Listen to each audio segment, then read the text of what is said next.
Credit card തിരിച്ചടവ് മുടങ്ങിയാൽ പണി കിട്ടും.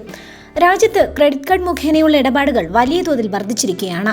സമീപകാലത്താണ് ഇത്തരമൊരു മാറ്റം ക്രെഡിറ്റ് കാർഡുകളുടെ ഉപയോഗത്തിൽ വന്നത്. ഇതോടെ ധാരാളം പുതിയ ഓഫറുകളുമായി ബാങ്കുകളും മുന്നോട്ട് വന്നു.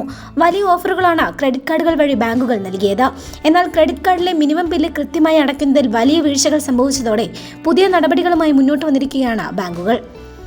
2019 മാർച്ചിലെ കണക്കുകൾ പ്രകാരം 87,686 കോടി രൂപയായിരുന്നു ക്രെഡിറ്റ് കാർഡ് ഉപഭോക്താക്കൾ വരുത്തിവെച്ച കുടിശ്ശിക. എന്നാൽ 2023 ആയപ്പോഴേക്കും അത് 2 ലക്ഷം കോടിയിലധികമായി വളർന്നു. ഈ അവസരത്തിലാണ് ബാങ്കുകൾ പുതിയ നടപടികൾ സ്വീകരിച്ചത്. ക്രെഡിറ്റ് കാർഡ് ബില്ലിലെ മിനിമം തുക മാസങ്ങളായി അടയ്ക്കാതിരിക്കുമ്പോഴാണ് പ്രശ്നങ്ങൾ തുടങ്ങുന്നത്. അതോടെ ബിൽ പേയ്മെന്റ് ഡീഫോൾട്ട് ആക്കുന്നു. അങ്ങനെ കുടിശ്ശികക്കാരുടെ പട്ടികയിൽ ബാങ്ക് നമ്മളെ ഉൾപ്പെടുത്തുകയും ക്രെഡിറ്റ് കാർഡ് ഡീആക്റ്റീവ് ആക്കുകയും ചെയ്യുന്നു. ശേഷം ബാങ്ക് തിരിച്ചടവിനായുള്ള നോട്ടീസുകൾ അയക്കുകയും അടയ്ക്കാത്ത പക്ഷം അക്കൗണ്ടുകൾ മരവിപ്പിച്ച് ക്രെഡിറ്റ് ബ്യൂറോകൾക്ക് നോൺ പേയ്മെന്റ് റിപ്പോർട്ടുകളും നൽകുന്നു.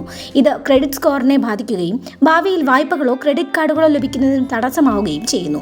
ക്രെഡിറ്റ് കാർഡ് അടക്കമുള്ള വായ്പാ തിരിച്ചടവുകൾ അനുസരിച്ചാണ് ക്രെഡിറ്റ് സ്കോറുകൾ നിശ്ചയിക്കുന്നത്. അങ്ങനെയാവുമ്പോൾ ഉപഭോക്താവിനെതിരെ ബാങ്കുകൾക്ക് സിവിൽ കേസ് ഫയൽ ചെയ്യാൻ സാധിക്കും.